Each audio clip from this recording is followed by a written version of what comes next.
بسم اللہ الرحمن الرحیم۔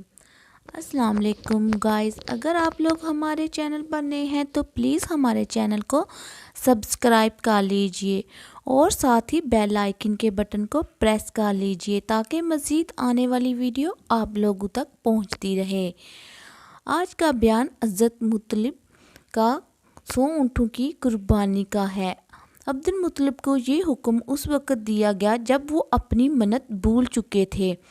انہوں نے خواب میں دیکھا کہ مجھے حکم دیا گیا ہے قربانی کی جائے۔ پہلے خواب میں ان سے کہا گیا منت پوری کرو۔ انہوں نے ایک مینڈا ذبح کر کے غریبوں کو کھلا دیا۔ پھر خواب آیا اس سے بڑی پیش کرو۔ اس مرتبہ انہوں نے ایک بیل ذبح کر دیا۔ خواب میں پھر یہی کہا گیا اس سے بھی بڑی پیش کرو۔ اب انہوں نے اونٹ ذبح کیا۔ پھر خواب آیا اس سے بھی بڑی چیز پیش کرو۔ انہوں نے پوچھا اس سے بھی بڑی چیز کیا ہے؟ تب کہا گیا اپنے بیٹوں میں سے کسی کو ذبح کرو جیسا کہ تم نے منت مانی تھی۔ اب انہیں اپنی منت یاد آئی، اپنے بیٹوں کو جمع کیا، ان سے منت کا ذکر کیا۔ سب کے سر جھک گئے، کون خود کو ذبح کرواتا؟ آخر عبداللہ بولے ابا جان آپ مجھے ذبح کر دیں۔ یہ سب سے چھوٹے تھے، سب سے خوبصورت تھے، سب سے زیادہ محبت بھی عبد المطلب کو انہی سے تھی، لہٰذا انہوں نے قرعہ اندازی کرنے کا ارادہ کیا۔ تمام بیٹوں کے نام لکھ کر قرعہ ڈالا گیا۔ عبداللہ کا نام نکلا۔ اب انہوں نے چھری لی، عبداللہ کو بازو سے پکڑا اور انہیں ذبح کرنے کے لیے نیچے لٹا دیا۔ جو ہی باپ نے بیٹے کو لٹایا، بات سے ضبط نہ ہو سکا، فوراً آگے بڑھے اور بھائی کو کھینچ لیا۔ اس وقت یہ خود بھی چھوٹے سے تھے۔ ادھر باپ نے عبداللہ کو کھینچا۔ اس کھینچا تانی میں عبداللہ کے چہرے پر خراشیں بھی آئیں۔ ان خراشوں کے نشانات مرتے دم تک باقی رہے۔ اسی دوران بنو مخزوم کے لوگ آ گئے۔ انہوں نے کہا آپ اس طرح بیٹے کو ذبح نہ کریں، اس کی ماں کی زندگی خراب ہو جائے گی۔ اپنے رب کو راضی کرنے کے لیے بیٹے کا فدیہ دے دیں۔ اب سوال یہ تھا کہ فدیہ کیا دیا جائے؟ اس کی ترکیب یہ بتائے گی کہ کاغذ کے ایک کاغذ پر 10 اونٹ لکھے جائیں، دوسرے پر عبداللہ کا نام لکھا جائے۔ اگر 10 اونٹ والی پرچی نکلے تو 10 اونٹ قربان کر دیے جائیں۔ اگر عبداللہ والی پرچی نکلے تو 10 اونٹ کا اضافہ کر دیا جائے۔ پھر 20 اونٹ والی پرچی ڈالی اور عبداللہ والی پرچی ڈالی۔ اب اگر 20 اونٹ والی پرچی نکلے تو 20 اونٹ قربان کر دیے جائیں، ورنہ 10 اونٹ بڑھا دیے جائیں۔ اس طرح 10-10 کر کے اونٹ بڑھاتے جائیں۔ عبد المطلب نے ایسا ہی کیا، 10-10 اونٹ بڑھاتے چلے گئے۔ ہر بار عبداللہ کا نام نکلتا چلا گیا، یہاں تک کہ اونٹوں کی تعداد 100 تک پہنچ گئی۔ تب کہیں جا کر اونٹوں والی پرچی نکلی۔ اس طرح ان کی جان کے بدلے 100 اونٹ قربان کیے گئے۔ عبد المطلب کو اب پورا اطمینان ہو گیا تھا کہ اللہ تعالیٰ نے عبداللہ کے بدلہ 100 اونٹوں کی قربانی منظور کر لی ہے۔ انہوں نے کعبے کے پاس 100 اونٹ قربان کیے اور کسی کو کھانے سے نہ روکا۔ سب انسانوں، جانوروں اور پرندوں نے ان کو کھایا۔ عبد المطلب پہلے آدمی ہیں جنہوں نے آدمی کی جان کی قیمت 100 اونٹ دینے کا طریقہ شروع کیا۔ اس سے پہلے 10 اونٹ دیے جاتے تھے۔ اس کے بعد یہ طریقہ سارے عرب میں جاری ہو گیا، گویا قانون بن گیا کہ آدمی کا فدیہ 100 اونٹ ہے۔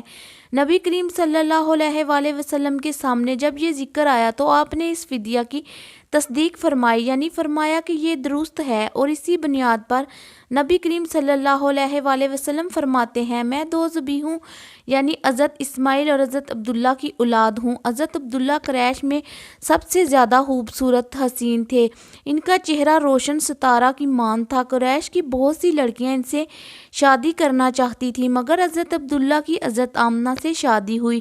حضرت آمنہ وہب بن عبد المناف بن زہرہ کی بیٹی تھی۔ شادی کے وقت حضرت عبداللہ کی عمر 18 سال تھی۔ یہ شادی کے لیے اپنے والد کے ساتھ جا رہے تھے۔ راستہ میں ایک عورت کعبہ کے پاس بیٹھی نظر آئی۔ یہ عورت ورقہ بن نوفل کی بہن تھی۔ ورقہ بن نوفل قریش کے ایک بڑے عالم تھے۔ ورقہ بن نوفل سے ان کی بہن نے سن رکھا تھا کہ وقت کی آخری نبی کا ظہور ہونے والا ہے، اور ان کی نشانیوں میں سے ایک نشانی یہ ہوگی کہ ان کے والد کے چہرے میں نبوت کا نور چمکتا ہوگا۔ جو ہی اس نے عبداللہ کو دیکھا، فوراً اس کے ذہن میں یہ بات آئی۔ اس نے سوچا ہو نہ ہو یہ وہ شخص ہے جو پیدا ہونے والے نبی کے باپ ہوں گے۔ چنانچہ اس نے کہا اگر تم مجھ سے شادی کر لو تو میں بدلہ میں تمہیں اتنے ہی اونٹ دوں گی جتنے تمہاری جان کے بدلے میں ذبح کیے گئے ہیں۔ اس پر انہوں نے جواب دیا، میں اپنے باپ کے ساتھ ہوں، ان کی مرضی کے خلاف کچھ نہیں کر سکتا، نہ ان سے الگ ہو سکتا ہوں، اور میرے والد باعزت آدمی ہیں، اپنی قوم کے سردار ہیں۔ بہرحال ان کی شادی حضرت آمنہ سے ہو گئی۔ آپ قریش کی عورتوں میں نسب اور مقام کے اعتبار سے افضل تھی۔ حضرت آمنہ حضرت عبداللہ کے گھر آ گئی۔ آپ فرماتی ہیں، جب میں ماں بننے والی ہوئی تو میرے پاس ایک شخص آیا، یعنی ایک فرشتہ انسانی شکل میں آیا۔ اسی وقت جاگنے اور سونے کے درمیانی حالت میں تھی۔ عام طور پر اس حالت کو غنودگی کہا جاتا ہے۔ اس نے مجھ سے کہا، کیا تمہیں معلوم ہے تم اس امت کی سردار اور نبی کی ماں بننے والی ہو؟ اس کے بعد وہ پھر اس وقت آیا جب نبی صلی اللہ علیہ وآلہ وسلم پیدا ہونے والے تھے۔ اس مرتبہ اس نے کہا، جب تمہارے ہاں پیدائش ہو تو کہنا، میں اس بچے کے لیے اللہ کی پناہ چاہتی ہوں ہر حسد کرنے والے اور شر اور برائی سے۔ پھر تم اس بچے کا نام محمد رکھنا، کیونکہ اس کا نام تورات میں احمد ہے اور زمین اور آسمان والے ان کی تعریف کرتے ہیں، جبکہ قرآن میں ان کا نام محمد ہے اور قرآن ان کی کتاب ہے۔ ایک روایت کے مطابق فرشتے نے ان سے یہ کہا، تم وقت کے سردار کی ماں بننے والی ہو۔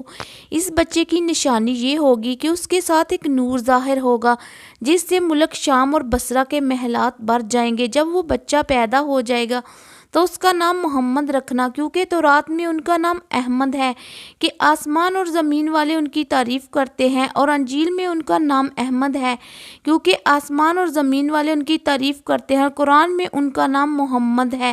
حضرت عبداللہ کے چہرے میں جو نور چمکتا تھا، شادی کے بعد وہ حضرت آمنہ کے چہرے پر آ گیا تھا۔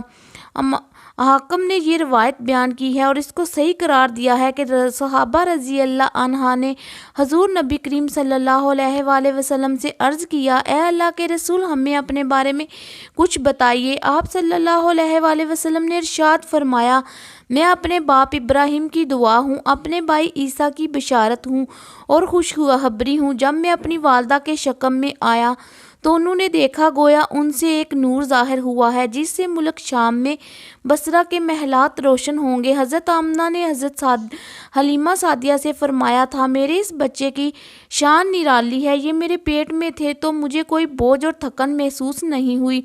حضرت عیسیٰ وہ آخری پیغمبر ہیں جنہوں نے آپ صلی اللہ علیہ وآلہ وسلم کی آمد کی خوشخبری سنائی ہے۔ اس بشارت کا ذکر قرآن میں بھی ہے۔ سورۃ صف میں اللہ تعالیٰ فرماتے ہیں، اور اسی طرح وہ وقت بھی قابل ذکر ہے جبکہ عیسیٰ ابن مریم نے فرمایا کہ اے بنی اسرائیل، میں تمہارے پاس اللہ کا بھیجا ہوا آیا ہوں، کیونکہ مجھ سے پہلے جو تورات آ چکی ہے میں اس کی تصدیق کرنے والا ہوں، اور میرے بعد جو ایک رسول آنے والا ہے ان کا نام مبارک احمد ہوگا، میں ان کی بشارت دینے والا ہوں۔ اب چونکہ حضرت عیسیٰ یہ بشارت سنا چکے تھے، اس لیے ہر دور کے لوگ آپ صلی اللہ علیہ وآلہ وسلم کی آمد کا بے چینی سے انتظار کر رہے تھے۔ ادھر آپ کی پیدائش سے پہلے ہی حضرت عبداللہ انتقال کر گئے۔ آپ کی نبوت کی ایک علامت یہ بھی بتائی گئی ہے کہ آپ کے والد کا انتقال آپ کی ولادت سے پہلے ہو جائے گا۔ حضرت عبداللہ ایک تجارتی قافلے کے ساتھ تجارت کے لیے گئے تھے، اس دوران بیمار ہو گئے اور کمزور ہو کر واپس لوٹے۔ قافلہ مدینہ منورہ سے گزرا تو حضرت عبداللہ اپنی ننیال یعنی بنو نجار کے ہاں ٹھہرے۔ ان کی والدہ بنو نجار سے تھی، 1 ماہ تک بیمار رہے اور انتقال کر گئے، انہیں یہیں دفن کر دیا گیا۔ تجارتی قافلہ حضرت عبداللہ کے بغیر مکہ مکرمہ پہنچا اور عبد المطلب کو پتہ چلا کہ ان کے بیٹے عبداللہ بیمار ہو گئے ہیں اور مدینہ منورہ میں اپنی ننیال میں ہیں، تو انہیں لانے کے لیے عبد المطلب نے اپنے بیٹے زبیر کو بھیجا۔ جب یہ وہاں پہنچے تو عبداللہ کا انتقال ہو چکا تھا، مطلب یہ کہ آپ صلی اللہ علیہ وآلہ وسلم اس دنیا میں اپنے والد کی وفات کے چند ماہ بعد تشریف لائے۔ ویڈیو اچھی لگی ہو تو ویڈیو کو لائک اور چینل کو سبسکرائب کیجیے۔ ویڈیو کو لائک، شیئر اور کمنٹ باکس میں آ کر اپنی رائے کا اظہار کیجیے۔ اللہ حافظ، شکریہ۔